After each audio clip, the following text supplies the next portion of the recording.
Hello दोस्तों, आप सभी का स्वागत है सुरेंद्र मैथ 4.0 के यूट्यूब चैनल में। दोस्तों, जो जीएस सूत्र बुक है इसमें जो है इसके पहले हम लोग जो हिस्ट्री में किए थे 2-3 पेज रह गए थे, उनको जो है हम लोग जो है डिस्कस कर लेते हैं, क्योंकि जो है सिलेबस से एक भी क्वेश्चन नहीं छूटना चाहिए, ऐसा मेरा वादा है। तो चलिए स्टार्ट कर लेते हैं। हड़प्पा सभ्यता के प्रमुख स्थल जो है छूट गए थे, तो इनको हम लोग पढ़ लेते हैं। तो इसमें जो है सबसे पहले हम पढ़ेंगे लोथल के बारे में। लोथल, इसका जो शाब्दिक अर्थ क्या है, ये काले रंग की चूड़ियाँ किसका है, ये मोहनजोदड़ो, इसको बाद में पढ़ेंगे, 1 मिनट। सबसे पहले हम लोग पढ़ेंगे लोथल के बारे में। लोथल की जो बात करें तो ये अवस्थित कहाँ पे है, ये बहुत पूछा जाता है। तो ये अवस्थित है जनपद अहमदाबाद, गुजरात में। और किस नदी के किनारे, भोगवा नदी के किनारे। इसको अभी याद कर लेना, नोट डाउन भी कर लेना। खोजकर्ता कौन है लोथल के, तो इसके जो खोजकर्ता हैं दोस्तों ये हैं SR राव। 1950 के दशक में इसकी जो खोज किया था। हड़प्पा सभ्यता का एक जो है प्रमुख व्यापारिक बंदरगाह ये लोथल ही था, और लघु हड़प्पा एवं लघु मोहनजोदड़ो के नाम से ये प्रसिद्ध था लोथल, ठीक है। और प्रमुख अवशेष यहाँ से क्या मिले हैं लोथल से, तो इनको भी देख लेते हैं। तो यहाँ से मिली फारस की मोहर, और 3 युगल समाधियाँ मिली हैं, और गोदीबाड़ा या डाक यार्ड यहाँ से मिला है। धान चावल के साक्ष्य मिले हैं, और बाजरे के साक्ष्य मिले हैं। अग्निकुंड के जो साक्ष्य मिले हैं, और नाव के चित्र अथवा मॉडल यहीं से लोथल से मिले हैं।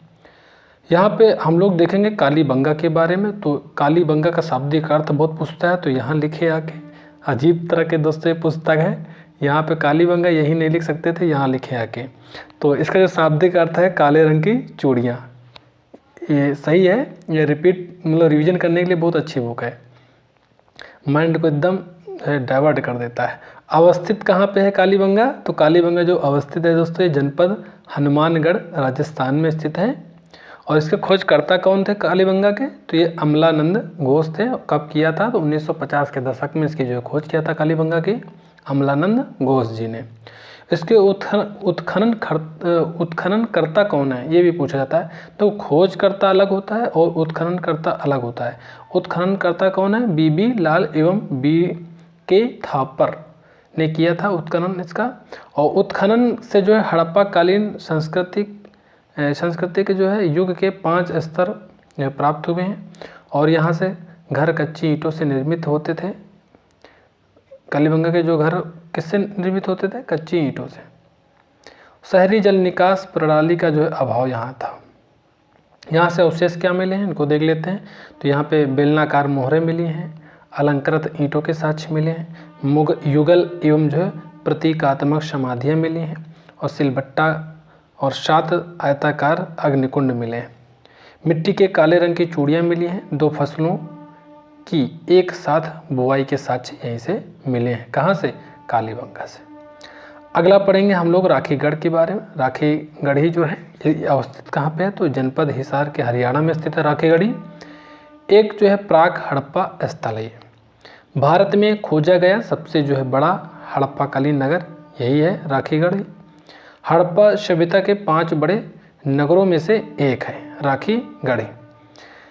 अगला है रंगपुर। रंगपुर की बात करें तो अवस्थित कहाँ पे है, ये जनपद अहमदाबाद, गुजरात में है। खोजकर्ता कौन है, तो खोजकर्ता है MS वत्स। प्रमुख जो है उत्खननकर्ता SR राव हैं। और हड़प्पा सभ्यता का जो औरस पुत्र और कच्ची ईंटों से निर्मित एक दुर्ग की प्राप्ति यहीं से हुई है। और हड़प्पा सभ्यता के उत्तरकालीन अवशेष की प्राप्ति यही रंगपुर से हुई। रोपड़ की बात करें तो यहाँ से अवस्थित ये कहाँ पे है, सबसे पहले ये पूछा जाता है। तो जनपद रोपड़ पंजाब में अवस्थित है। सतलज नदी के बाएं तट पर ये स्थित है रोपड़। खोजकर्ता कौन थे रोपड़ के, तो BB लाल थे। उत्खननकर्ता यज्ञदत्त शर्मा जी थे। भारत में स्वतंत्रता के पश्चात खोजा गया उत्खनित जो है प्रथम स्थल है रोपड़। मानव की कब्र के जो 7 कुत्ते के जो है समाधान के जो प्रमाण कहाँ से मिले हैं, तो ये रोपड़ से मिले हैं। ये याद रखना इंपॉर्टेंट क्वेश्चन है। अगला है धौलावीरा। धौलावीरा से भी क्वेश्चन बहुत पूछता है। ये अवस्थित कहाँ पे है, तो जनपद कच्छ, गुजरात में स्थित है धौलावीरा। खोजकर्ता कौन है, जगपति जोशी या फिर जेपी जोशी भी बोल सकते हो। उत्खननकर्ता कौन है? रविंद्र सिंह बिष्ट, RS बिष्ट भी बोलते हैं। 3 भागों में विभाजित नगर है जो है और 7 सांस्कृतिक चरणों में विभाजित है, ये था धौलावीरा। अन्य नाम इसके थे सफ़ेद कुआं, आयताकार नगर। और धौलावीरा की बात करें तो भारत में खोजा गया दूसरा सबसे बड़ा हड़प्पा कालीन नगर है। प्रमुख अवशेष यहाँ से क्या मिला है? तो हड़प्पा सभ्यता का एकमात्र खेल का मैदान, स्टेडियम मिला है और सूचना पट अथवा साइन बोर्ड, कृत्रिम जलाशय यहीं से मिला है। तो दोस्तों यही जो है एक चैप्टर ये रह गया था और आगे देख लेते हैं। दोस्तों वो एक जो है मतलब कि पेज रह गया था और एक ये पेज है, इसके नीचे एक और पेज है, उनको डिस्कस कर लेते हैं। कोई बात नहीं है, अलग अलग हो गए हैं तो क्या हुआ, हमको पढ़ने से मतलब है। तो चलिए स्टार्ट कर लेते हैं। सबसे पहले इसमें हम लोग पढ़ेंगे वैदिक सभ्यता। वैदिक सभ्यता के बारे में यहाँ हम लोग पढ़ेंगे तो यहाँ महत्वपूर्ण तथ्य देख लेते हैं थोड़ा सा जूम करके। तो वैदिक सभ्यता से जो महत्वपूर्ण तथ्य हैं, एक जो है प्राचीन भारतीय सभ्यता एवं जो मूलतः एक जो है ग्रामीण सभ्यता थी और हड़प्पा सभ्यता के जो है पश्चात अस्तित्व में आई वैदिक सभ्यता। और वैदिक सभ्यता की बात करें तो आर्य सभ्यता के नाम से भी प्रसिद्ध है। वेदों की रचना इसी सभ्यता में हुई। वैदिक सभ्यता में मूल रूप से वैदिक सभ्यता के निर्माता आर्य हैं और सर्वप्रथम प्रोफेसर मैक्स मूलर ने आर्य शब्द का जो प्रयोग किया वर्ष 1853 में। अब यहाँ पे वैदिक सभ्यता में पढ़ेंगे ऋग्वैदिक काल और उत्तर वैदिक काल के बारे में। तो सबसे पहले हम लोग पढ़ेंगे ऋग्वैदिक काल।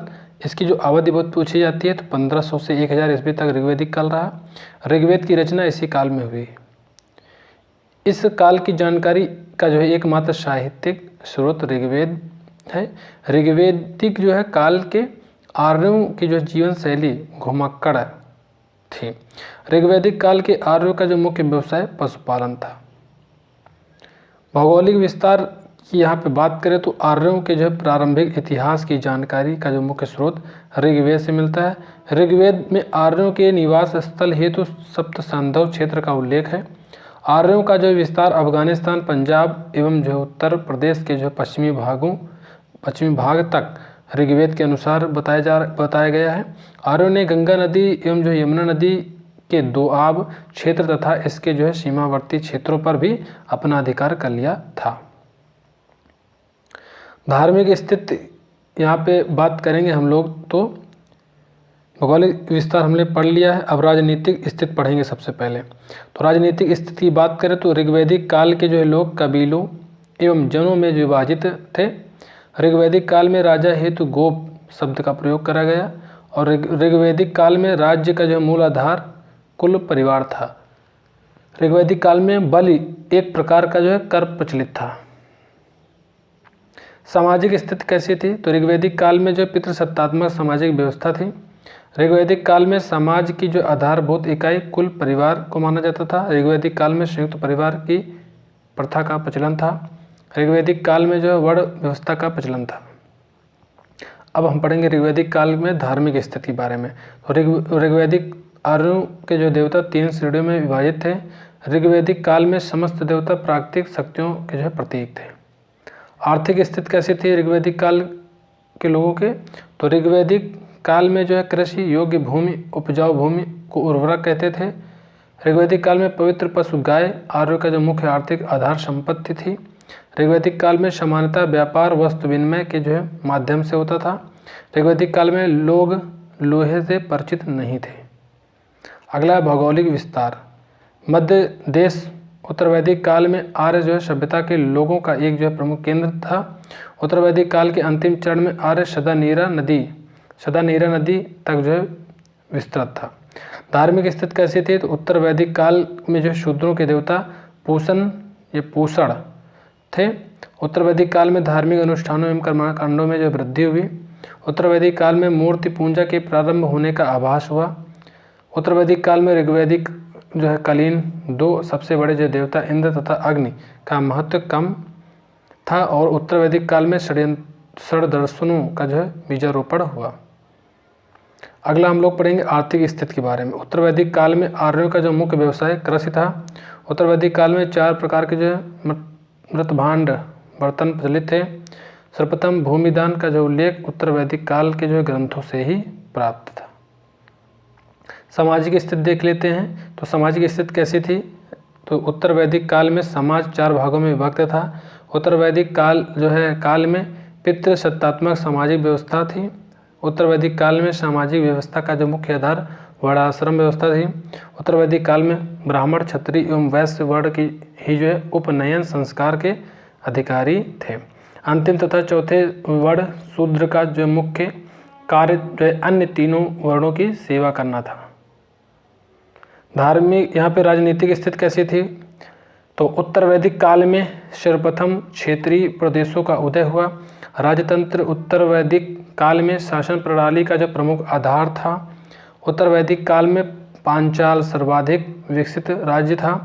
उत्तर वैदिक काल में सर्वप्रथम राज्याभिषेक की परंपरा प्रारंभ हुई। अगला है उत्तर वैदिक काल के बारे में। उत्तर वैदिक काल के बारे में देखेंगे तो अवधि 1000 से 600 ईस्वी पूर्व। यजुर्वेद, सामवेद, अथर्ववेद, ब्राह्मण ग्रंथ, आरण्यक तथा उपनिषद की रचनाएं इसी काल में हुई। चित्रित दूसर मतभांड इस काल के अध्ययन हेतु महत्वपूर्ण साक्ष्य में से एक थे। ये दोस्तों जो है उत्तर वैदिक काल की बात हो रही है, ठीक है। यहाँ पे जो हम लोगों ने पढ़ा है ये सभी किसकी बात थी? ये हम लोग यहाँ तक पढ़े थे, ये आर्थिक स्थिति तक जो हम लोग बात करे थे वैदिक सभ्यता के बारे में, ठीक है। उसके बाद यहाँ से उत्तर वैदिक काल लग गया तो उसके बारे में हम लोग नीचे पढ़े हैं। तो यहाँ पे आप एक बार समझ लीजिएगा, नहीं तो आपको डाउट हो कि वही ऊपर वाला चला आ रहा है। तो यहाँ से हम लोग जो है पढ़े हैं क्या? उत्तर वैदिक काल के बारे में, ठीक है। ऊपर क्या पढ़े थे? वैदिक सभ्यता के बारे में। दोस्तों अब हम लोग पढ़ेंगे महाजनपद के बारे में। कुल जो संख्या थी महाजनपद की कितनी थी? 16 थी। तो यहाँ पे सबसे पहले हम लोग यहाँ पे पहला पॉइंट देखेंगे। सबसे शक्तिशाली जो है 4 महाजनपद थे। कौन कौन से? मगध था और वत्स था और कौशल या फिर कौशल और अवंती। ये जो है 4 जो है महाजनपद बहुत शक्तिशाली थे सबसे। और अगला पॉइंट यहाँ पे देखेंगे तो गणतंत्रात्मक शासन प्रणाली वाले 2 महाजनपद थे। कौन कौन से? मल्ल और वज्जी। इसे ब्रज भी कहते थे। अब 16 जनपद को यहाँ पे महाजनपद को हम लोग यहाँ पे डिस्कस कर लेते हैं। तो सबसे पहले कौन था? मगध। इसकी जो है राजधानी कौन थी?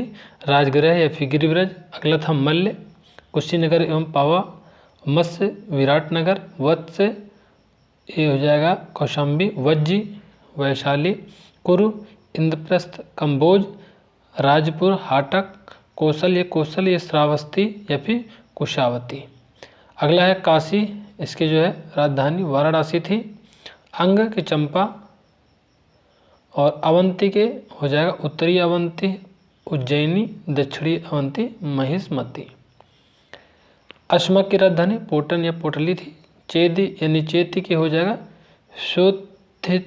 सोथिवती शक्तिमती। पांचाल के उत्तरी पांचाल अहिछत्र, दक्षिणी पांचाल काम्पिल। सूरसेन की जो है मथुरा और गंधार का तक्षशिला हो जाएगा। और जो है महत्वपूर्ण बिंदु में देखेंगे तो महाजनपदों की जो है कुल संख्या 16 थी। ऊपर भी हम लोग पढ़ लिए। अंगुत्तर निकाय ये जो है बौद्ध ग्रंथ के अनुसार, महावस्तु बौद्ध ग्रंथ के अनुसार, भगवती सूत्र जैन ग्रंथ के अनुसार जो है महाजनपदों की संख्या कितनी थी? 16 थी। अगला है सबसे शक्तिशाली महाजनपद कौन था? तो मगध। दक्षिण भारत का एकमात्र महाजनपद तो अस्मक था। महाजनपदों में राजतंत्रात्मक एवं गणतंत्रात्मक शासन प्रणाली प्रचलित थी। ये भी इंपॉर्टेंट पॉइंट नोट डाउन कर लेना।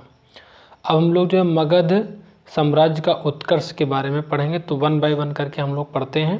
तो सबसे पहले हम लोग जो है उत्कर्ष मगध साम्राज्य का उत्कर्ष में पढ़ेंगे। हर्यक वंश से स्टार्ट होता है। तो हर्यक वंश का जो संस्थापक बहुत पूछा जाता है तो कौन था? बिंबिसार। और इसे जो है पितृहंता वंश भी कहते हैं हर्यक वंश को। इसका जो शासनावधि थी ये 544 ईस्वी पूर्व से 412 ईस्वी पूर्व तक रहा हर्यक वंश का शासनकाल। प्रमुख शासक इसमें कौन कौन से हुए हैं तो इनको देख लेते हैं। पहला हुआ है बिंबिसार, उसके बाद अजातशत्रु और उसके बाद उदयन, और उदयन का जो पुत्र था नागदशक था, और ये जो है हर्यक वंश का अंतिम शासक था। कौन? उदयन, सॉरी नागदशक। अब यहाँ पे हम लोग पढ़ेंगे बिंबिसार के बारे में कुछ इम्पोर्टेंट क्वेश्चन। तो बिंबिसार के बारे में कुछ इम्पोर्टेंट क्वेश्चन पढ़ेंगे। यहाँ पे मगध साम्राज्य का ये वास्तविक संस्थापक था। कौन? बिंबिसार। शासनकाल इसका 544 ईस्वी पूर्व से 492 ईस्वी पूर्व तक रहा। कूटनीतिक रूप से 3 जो है पत्नियां थी। पुत्र कितने थे? अजातशत्रु। राजवैद्य का क्या नाम था बिंबिसार के? तो जीवक। अंग के शासक ब्रह्मदत्त को पराजित किया है इसने। प्रथम पत्नी क्या नाम था? कौशल देवी। ये जो है महाकौशला देवी के नाम से भी प्रसिद्ध थी। अगला दोस्तों था शिशुनाग वंश। शिशुनाग वंश की बात करें तो मगध साम्राज्य में जो उत्कर्ष में शिशुनाग वंश की बात करें तो ये संस्थापक था शिशुनाग था। शिशुनाग वंश का संस्थापक कौन था? शिशुनाग। इसका जो शासनावधि वक्त पूछा जाता है तो 412 से जो है 333 ईस्वी पूर्व। प्रमुख शासक की बात करें तो इसमें जो है शिशुनाग और जो है कालाशोक थे। अब शिशुनाग की बात करें तो इनका जो शासनकाल बहुत पूछा तो 412 ईस्वी पूर्व से 394 ईस्वी पूर्व तक रहा है। और जो है कालाशोक की बात करें तो इनके जो पिता का नाम क्या था? शिशुनाग था। कालाशोक के पिता का क्या नाम था? शिशुनाग। और शासनकाल इनका 394 ईस्वी पूर्व से 366 ईस्वी पूर्व तक रहा है। अन्य नाम इनका क्या था? काकवर्ण। ये जो है कहाँ पे इसका जो है वर्णन किया गया है? पुराण तथा दिव्यावदान में उल्लेख किया गया है काकवर्ण का, इसका जो अन्य नाम। और शिशुनाग की बात करें तो यहाँ पे इनका शासनकाल हम लोग पढ़ ही लिए हैं। ये पुत्र, इनके पुत्र का क्या नाम था? कालाशोक। पुत्र का क्या नाम था शिशुनाग के? तो कालाशोक था। ये वत्स तथा अवंती राज्यों पर अधिकार किया था। और अगला पॉइंट हम लोग देखेंगे यहाँ पे नंदवंश। नंदवंश के बाद जो है यहाँ पे संस्थापक बहुत पूछता है नंदवंश का, तो महापद्मानंद था। इसका जो शासनावधि प्रारंभ कब से हुआ? 344 ईस्वी पूर्व से। प्रमुख शासक इसमें कौन सा था? तो महापद्मानंद। और उसके बाद जो है घनानंद। ये जो है सिकंदर का जो है समकालीन था घनानंद, इम्पोर्टेंट है। और धनानंद की बात, सॉरी घना नहीं है, धनानंद है। धनानंद ये अग्रमीज ये जो है यूनानी ग्रीक लेखकों के अनुसार ये शासक था। अगला है यहाँ पे चंद्रगुप्त मौर्य। मौर्य वंश भी उसके बाद लगा। मौर्य वंश का जो संस्थापक पूछा जाता है चंद्रगुप्त मौर्य था। दोस्तों ये जो अजातशत्रु है ना, यहाँ पे अजातशत्रु के बारे में क्वेश्चन बहुत पूछे जाते हैं। थोड़ा सा आपको रेज करके बता रहा हूँ। ये देखिए अजातशत्रु जो है इसके बारे में क्वेश्चन पूछे थे, तो यहाँ पे समझाया गया अजातशत्रु के बारे में। अजातशत्रु की बात करें तो इसका जो शासनकाल बहुत पूछा जाता है तो 492 ईस्वी पूर्व से 460 ईस्वी पूर्व तक रहा। उपनाम इसका क्या था अजातशत्रु का? तो कुड़िक के नाम से भी प्रसिद्ध था। ये जैन मतानुयायी था। पुत्र का क्या नाम था? तो उदयन था। और पिता का क्या नाम था? बिंबिसार। उदयन के जो है द्वारा अपने पिता अजातशत्रु की जो है हत्या किया था। अब दोस्तों हम लोग पढ़ेंगे मौर्य साम्राज्य के बारे में। मौर्य साम्राज्य की बात करें तो इसका जो है प्रमुख शासक कौन कौन से इसमें रहे हैं? तो प्रमुख शासक में जो है चंद्रगुप्त मौर्य रहे, बिंदुसार रहे और अशोक रहे। ये जो प्रमुख शासक हैं। महत्वपूर्ण तथ्य में देखेंगे तो यहाँ पहले ये पूछा जाता है मौर्य साम्राज्य या मौर्य वंश का जो है संस्थापक कौन था? तो ये था चंद्रगुप्त मौर्य। मौर्य साम्राज्य मौर्य वंश का जो संस्थापक था कौन था? चंद्रगुप्त मौर्य। उदय जो है महत्वपूर्ण तथ्य में देखेंगे तो इसका उदय कब हुआ था मौर्य साम्राज्य का? लगभग जो है 4वीं शताब्दी ईस्वी पूर्व में। 4वीं शताब्दी ईस्वी पूर्व में इसका जो है उदय हुआ मौर्य साम्राज्य का। और इसमें जो है चंद्रगुप्त के बारे में ही जो है सबसे ज़्यादा क्वेश्चन पूछे जाते हैं, या फिर अशोक के बारे में। तो चंद्रगुप्त मौर्य की बात करें तो इनका जो शासनकाल रहा है 322 ईस्वी पूर्व से 298 ईस्वी पूर्व तक रहा। मौर्य वंश का जो प्रथम राजा एवं संस्थापक था ये एक महान विजेता, साम्राज्य निर्माता, एवं कुशल प्रशासक भी थे। राजनीतिक गुरु इनके कौन थे? तो चाणक्य। दरबार में आने वाला व्यक्ति कौन था? मेगास्थनीज। चंद्रगुप्त मौर्य के दरबार में आने वाला कौन था व्यक्ति? तो मेगास्थनीज हो जाएगा। अगला यहाँ पे है अशोक। अशोक कालीन प्रांत की बात करो तो यहाँ पे जो प्राची है ये मध्य प्रदेश में, इसकी राजधानी क्या थी? पाटलिपुत्र थी। अवंती राष्ट्र इसकी राजधानी उज्जैनी थी। और दक्षिणापथ की राजधानी क्या थी? सुवर्णगिरी। कलिंग की राजधानी क्या थी? तोसली। और उत्तरापथ की राजधानी क्या थी? तक्षशिला। ये सभी इंपॉर्टेंट है, नोट डाउन कर लेना। अगला है बिंदुसार के बारे में पढ़ेंगे हम लोग। तो बिंदुसार की बात करें तो शासनकाल इनका 298 ईस्वी पूर्व से 273 ईस्वी पूर्व। और चंद्रगुप्त मौर्य का जो है पुत्र एवं उत्तराधिकारी था ये बिंदुसार। अन्य नाम इसके क्या थे? अमित्रघात, मद्रसार, भद्रसार, वायुपुराण में, सिंहसेन जैन ग्रंथ में। और अगला है प्रधानमंत्री कौन था इसका? चाणक्य। बिंदुसार का भी प्रधानमंत्री चाणक्य था। आजीवक धर्म का अनुयायी था ये। ब्राह्मण धर्म का अनुयायी था महावंश के अनुसार।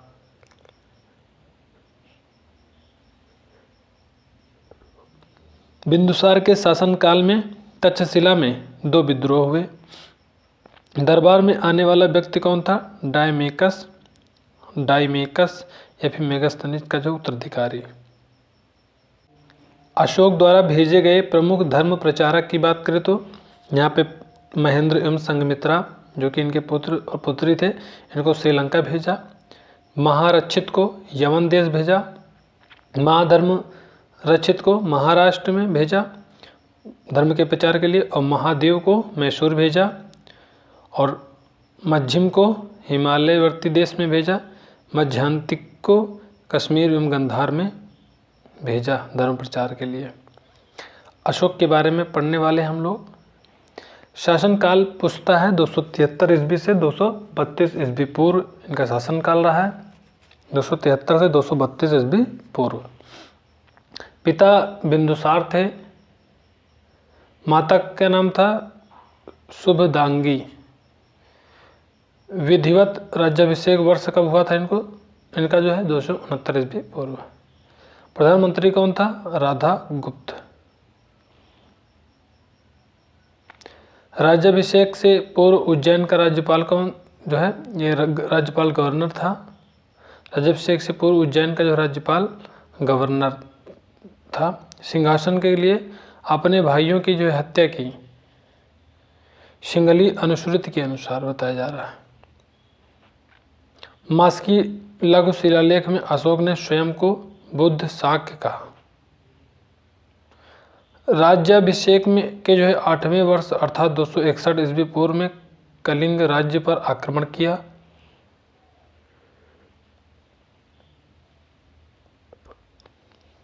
अशोक नाम का जो उल्लेख मास्की, गुजर्रा एवं उदयगोलम इत्यादि अभिलेख में मिलता है। पुराणों में अशोक वर्धन कहा गया है इसको।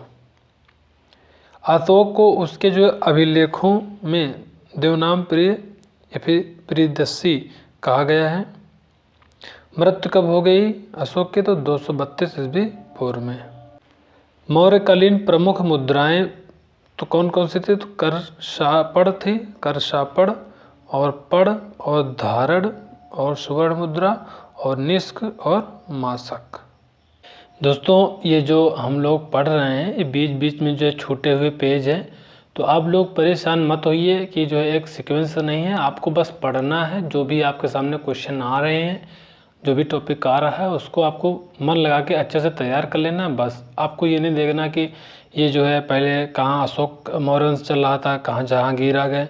तो ये जो बीच में छूटे हुए क्वेश्चन थे, मतलब टॉपिक मतलब पेज थे, उनको तो अब जो है वो वाली वीडियो में हम लगा नहीं सकते। तो इसलिए जो है आप मैनेज कर लेना, एक वीडियो में सभी जो है जितने भी छूटे हुए पेज थे हम जो है डिस्कस कर ले रहे हैं।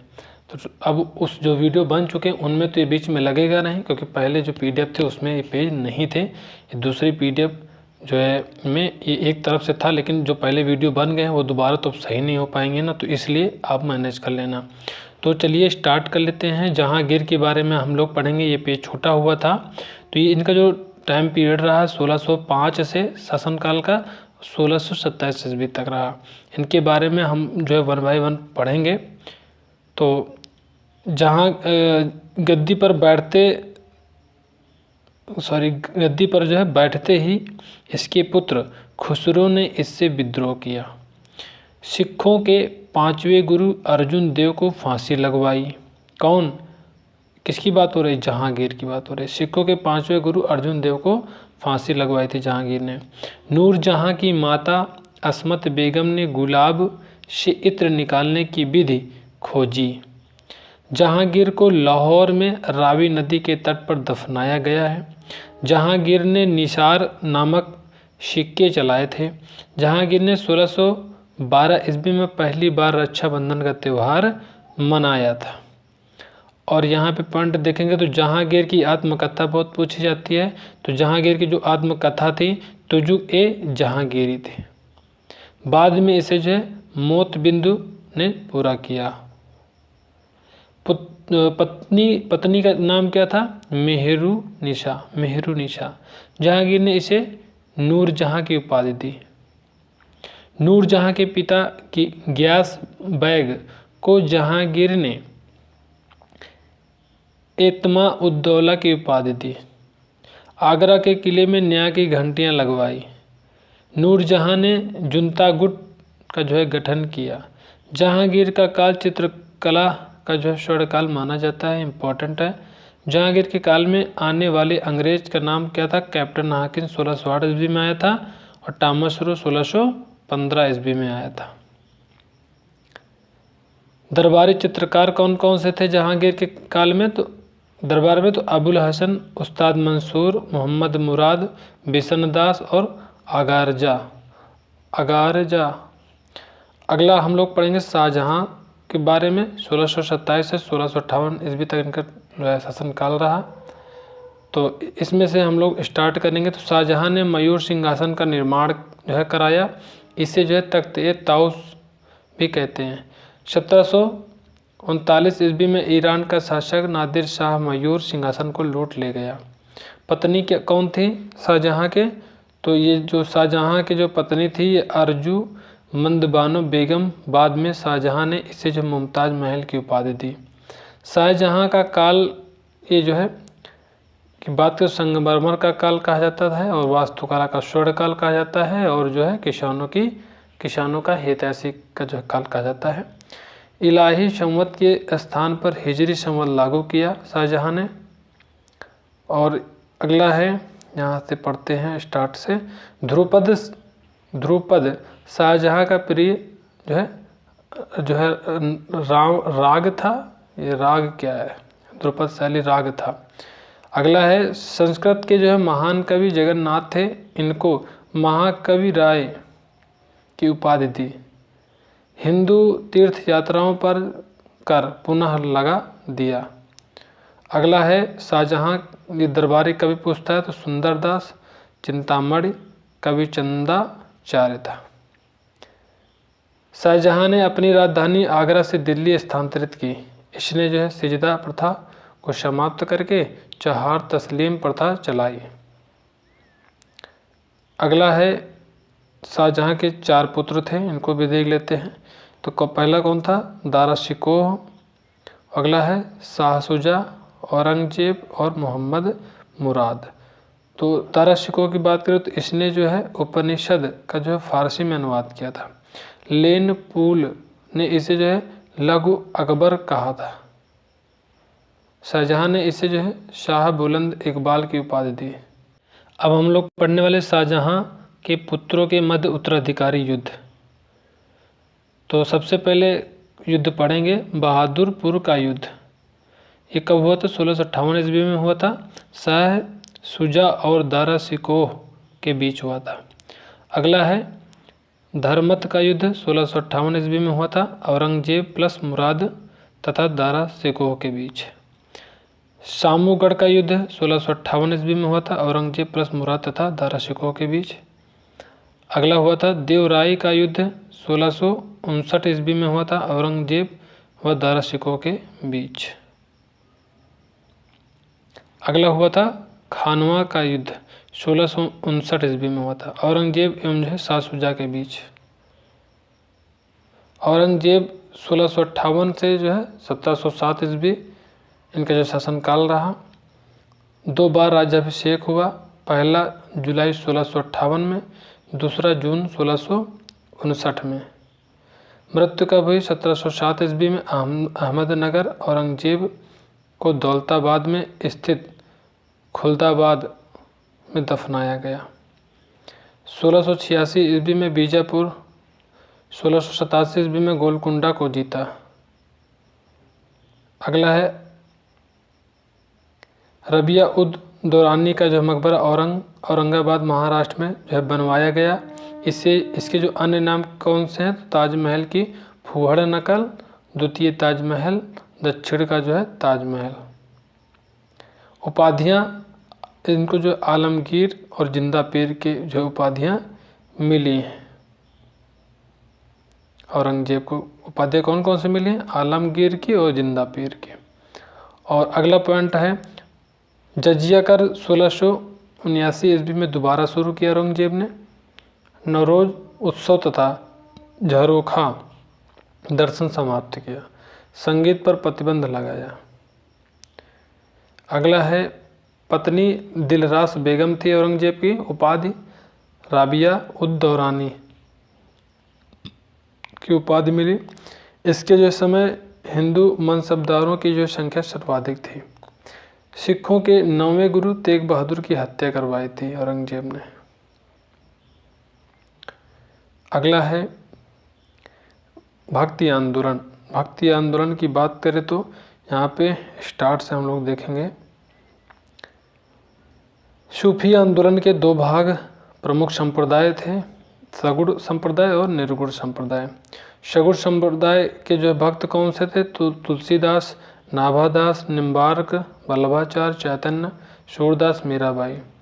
और अगला है निर्गुण संप्रदाय के जो सबसे प्रसिद्ध प्रतिनिधि थे कबीरदास। भक्ति आंदोलन को दक्षिण भारत से उत्तर भारत में रामानंद के द्वारा लाया गया। भक्ति संतों के 2 समूह थे। प्रथम समूह में जो वैष्णव संत महाराष्ट्र में लोकप्रिय भगवान विठोवा के भक्त वरकरी तीर्थयात्री पंथ कहलाए। द्वितीय समूह में पंजाब व राजस्थान में सक्करी। अगला है 6वीं शताब्दी में भक्ति आंदोलन की शुरुआत तमिल क्षेत्र से हुई जो कर्नाटक व महाराष्ट्र में फैल गई। भक्ति आंदोलन का जो है विस्तार 12 अलवार वैष्णव संतों और 63 नैनार शैव संतों ने किया।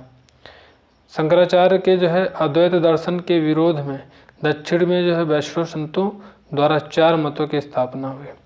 श्री संप्रदाय रामानुजाचार्य जो है विशिष्टाद्वैतवाद, ब्रह्म संप्रदाय माधवाचार्य द्वैतवाद, रुद्र संप्रदाय विष्णु स्वामी शुद्ध द्वैतवाद, सनकादि संप्रदाय निम्बकाचार्य द्वैतवाद।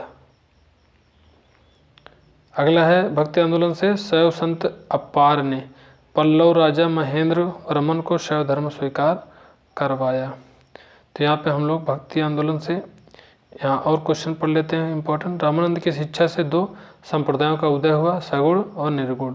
सगुण पुनर्जन्म में विश्वास और निर्गुण भगवान के जो निराकार रूप को पूजते थे। अगला ये पेज छूट गया था, चालुक्य वंश के बारे में हम लोग पढ़ लेते हैं। तो बादामी और वातापी के जो है चालुक्य 543 से जो है 757 ईस्वी तक इनका शासनकाल रहा है। चालुक्यों की जो है मूल शाखा का जो उदय स्थल बीजापुर कर्नाटक, इनका जो उदय स्थल बादामी होने के कारण इन्हें जो बादामी के चालुक्य कहा गया। अगला है चालुक्यों की शाखाएं कौन कौन सी थी? तो बादामी के चालुक्य, वेंगी के चालुक्य, कल्याणी के चालुक्य। यहाँ पे हम लोग सबसे पहले पढ़ेंगे पुलकेशिन फर्स्ट के बारे में। इनका जो शासनकाल रहा 535 से 566 ईस्वी तक रहा। बादामी के चालुक्य वंश का जो संस्थापक था पुलकेशिन फर्स्ट, इसने जो है अश्वमेध, वाजपेयी और वैदिक यज्ञ का अनुष्ठान किया। इसकी जो उपाधियाँ सत्याश्रय तथा रणविक्रम थे। इसका दरबारी कवि रविकीर्ति था। किसका? पुलकेशिन सेकंड की बात होने लगी अब, ठीक है, ये मैं सोचना उसी के आगे चल रहा है। ये जो पुलकेशिन सेकंड का जो शासनकाल रहा 610 से 642 ईस्वी तक रहा। इनके जो दरबारी कवि पूछा था तो रवि कीर्ति था। और जब पुलकेशिन द्वितीय ने अपना साम्राज्य 2 भागों में बांट दिया। इसने एक भाग अपने भाई कुब्ज विष्णुवर्धन को दिया। पुलकेशिन सेकंड ने हर्षवर्धन को नर्मदा नदी के तट पर हराया था। हर्षवर्धन पुलकेशिन सेकंड का जो है समकालीन था। इसके विषय में जानकारी ऐहोल प्रशस्त लेख से मिलती है। इसकी जो उपाधि सत्याश्रय श्री और पृथ्वी वल्लभ महाराज हैं। सत्याश्रय श्री पृथ्वी वल्लभ महाराज हैं। तो हम लोग जो पुलकेशिन सेकंड के बारे में पढ़ लिया, फर्स्ट के बारे में पढ़ लिया। अब हम पढ़ेंगे कीर्तिवर्मन फर्स्ट 566 से 597 ईस्वी इनका टाइम पीरियड रहा शासनकाल का। इसने जो है कदम्ब शासक अजय वर्मा को हराया था। इसकी सबसे जो महत्वपूर्ण विजय कदम्बों पर जीत थी। महाकूट स्तंभ लेख में उसे जो है बहु सुवर्ण अग्निष्ठ योम यज्ञ करने वाला कहा गया। इसने जो है बनवासी के कदम्ब कोंकण के जो है मौर्य तथा बेल्लारी कर्नूल क्षेत्र के जो है नलवंशी शासकों को पराजित किया। विजयनगर साम्राज्य के बारे में पढ़ेंगे तो स्थापना 1336 में हुई। संस्थापक कौन थे? हरिहर व बुक्का। विजयनगर साम्राज्य के 4 वंश संगम वंश 1336 से 1485 ईस्वी। संस्थापक कौन थे? हरिहर बुक्का। अराविडु वंश 1570 से 1652 ईस्वी। संस्थापक कौन थे? तिरुमल। तुलु वंश 1505 से 1565 ईस्वी। संस्थापक कौन थे? वीर नरसिंह। शालू वंश 1485 से 1505 ईस्वी। संस्थापक कौन थे? शालू नर सिंह। ये सभी इम्पोर्टेंट है। अब हम पढ़ेंगे महामनी साम्राज्य। महामनी साम्राज्य की बात करें तो अलाउद्दीन हसन बहमन शाह 1747 से जो है 1358 ईस्वी तक इनका जो टाइम पीरियड रहा। और मोहम्मद शाह प्रथम उसके बाद शासक बने 1358 से 1375 ईस्वी। और फिर उसके बाद सियाबुद्दीन अहमद प्रथम 1422 से 1436 ईस्वी। और मोहम्मद शाह प्रथम के बारे में पढ़ेंगे यहाँ पे। तो इसने जो है सार्वजनिक मध्य ग्रहों पर प्रतिबंध लगाया। इसने जो है राज्यों को 4 भागों गुलबर्गा, दौलताबाद, बरार और बीदर में विभाजित किया। इसी के शासन में बारूद का जो प्रयोग पहली बार किया गया था मोहम्मद शाह प्रथम के। इसने जो है बहमनी साम्राज्य की स्थापना की। इसने अपने राज्य में जजिया कर की जो है वसूली पर प्रतिबंध लगा दिया। दाबुल पश्चिम समुद्री तट पर बहमनी साम्राज्य का प्रमुख बंदरगाह था। इसने कांधार, कोट्टीगिरी, कल्याणी और बीदर क्षेत्रों को जीता। और अगला है किसकी बात हो रही पता है? ये बात हो रही अलाउद्दीन हसन बहमन शाह की बात हो रही थी, ठीक है। अब हम लोग पढ़ेंगे सिहाबुद्दीन अहमद प्रथम के बारे में। तो इसने जो राजधानी गुलबर्गा से बीदर स्थानांतरित की। और उदारता के कारण इसे जो है अहमद शाह जो है वली या संत अहमद कहा गया। अब दोस्तों हम लोग जो आधुनिक इतिहास में भी 1-2 पेज रह गए थे, इनको भी डिस्कस कर लेते हैं। तो आधुनिक इतिहास की बात करें तो इसका जो है यूरोपियों का आगमन हम लोग पढ़ेंगे। तो भारत में यूरोपियों का आगमन कैसे हुआ? सबसे पहले कौन आए? तो सबसे पहले कौन आए? पुर्तगाली आए, फिर डच आए, फिर अंग्रेज आए, फिर डेनिश आया, फिर फ्रांसीसी आए। तो इनके बारे में हम लोग पढ़ेंगे। तो सबसे पहले पुर्तगाली के बारे में पढ़ लेते हैं। तो पुर्तगाली जो पहला आया था वास्को डी गामा भारत आया था। ये 17 मई 1498 ईस्वी को आया था। काले कट के तट पर पहुंचा। राजा जम्मूरी ने इसका स्वागत किया। भारत के लिए समुद्री मार्ग की खोज की थी वास्को डी गामा ने। उसके बाद फ्रांसिस्को डी अल्मीडा आया पुर्तगाली 1505 ईस्वी में भारत आया। प्रथम पुर्तगाली वायसराय था। ब्लू वाटर नीति अपनाई थी। कौन? Francisco de Almeida. उसके बाद अल्फांसो डी अल्बुकर्क आया। ये गोवा में सती प्रथा को समाप्त किया। 1510 ईस्वी में गोवा को बीजापुर के जो सुल्तान से छीनकर पुर्तगालियों ने राजधानी बनाई। अगला है डच आए। 1605 ईस्वी में प्रथम फैक्ट्री स्थापित किए कहाँ पे, मसूलीपट्टनम में, जो कि बहुत इंपॉर्टेंट है, बहुत पूछा जाता है। उसके बाद अंग्रेज आए। 1600 ईस्वी में महारानी एलिजाबेथ प्रथम से जो रॉयल चार्टर प्राप्त किया। 1608 ईस्वी में जो विलियम हॉकिंस जहांगीर के दरबार में आए।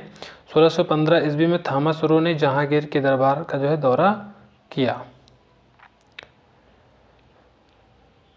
अगला है फिर उसके बाद डेनिश आए हैं। डेनिशों का जो है भारत में आगमन 1616 ईस्वी में हुआ। भारत श्रीलंका एवं दक्षिण पूर्वी एशिया से व्यापार करने हेतु डेनिशों ने डेनिश ईस्ट इंडिया कंपनी की स्थापना की। डेनिशों ने 1620 ईस्वी में ट्रैक यू बार तथा 1676 ईस्वी में सेरामपुर बंगाल में अपनी जो फैक्ट्रियां स्थापित की। डेनिशों ने अपनी जो है सभी फैक्ट्रियां अंग्रेजों को बेच दी। उसके बाद फ्रांसीसी हैं। फ्रांसीसी को हम लोग यहाँ पढ़ेंगे नीचे।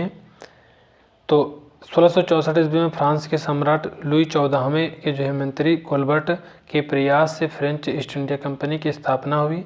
1668 ईस्वी में फ्रैंकोइस कैरो द्वारा जो सूरत में जो प्रथम फ्रांसीसी फैक्ट्री की स्थापना की गई थी। गोलकुंडा रियासत के जो सुल्तान से अधिकार पत्र प्राप्त करने के पश्चात 1669 ईस्वी में मसूलीपट्टनम में दूसरी व्यापारिक कोठी स्थापित की गई। भूमि सुधार की बात करें तो पहले है स्थायी बंदोबस्त 1793 ईस्वी में कार्नवालिस द्वारा स्टार्ट की गई। जमींदारी प्रथा के नाम से जाना जाता था। स्थायी बंदोबस्त को बंगाल, बिहार, उड़ीसा तथा वाराणसी प्रांत में वसूल की गई स्थायी बंदोबस्त। उसके बाद रैयतवाड़ी व्यवस्था के बारे में पढ़ेंगे तो 1820 ईस्वी में मुनरो और रीड द्वारा शुरुआत हुई इसकी रैयतवाड़ी व्यवस्था की। मद्रास, बॉम्बे, असम के जो कुछ हिस्सों में लागू हुई थी रैयतवाड़ी व्यवस्था। उसके बाद महालवाड़ी व्यवस्था लागू हुई 1822 ईस्वी में हाल्ट मैकेंजी द्वारा। उत्तर पश्चिमी प्रांत पंजाब और उत्तर प्रदेश के कुछ हिस्से में महालवाड़ी व्यवस्था लागू हुई। उसके बाद 1857 के जब पूर्व विद्रोह की बात करेंगे तो यहाँ पे सबसे पहले हम लोग पढ़ेंगे सन्यासी विद्रोह, फिर पाइका विद्रोह, फिर अहोम विद्रोह, फिर संताल विद्रोह, फिर कोल विद्रोह। सबसे पहले पढ़ेंगे सन्यासी विद्रोह में बिहार और बंगाल में, और नेता कौन थे, भवानी पाठक और देवी चौधरानी। उसके बाद पाइका विद्रोह हुआ 1817 ईस्वी में उड़ीसा में, नेता कौन थे, बख्शी जगबंधु विद्याधर। उसके बाद अहोम विद्रोह हुआ 1828 ईस्वी में, असम में, नेता कौन था, गोमधर कुमार।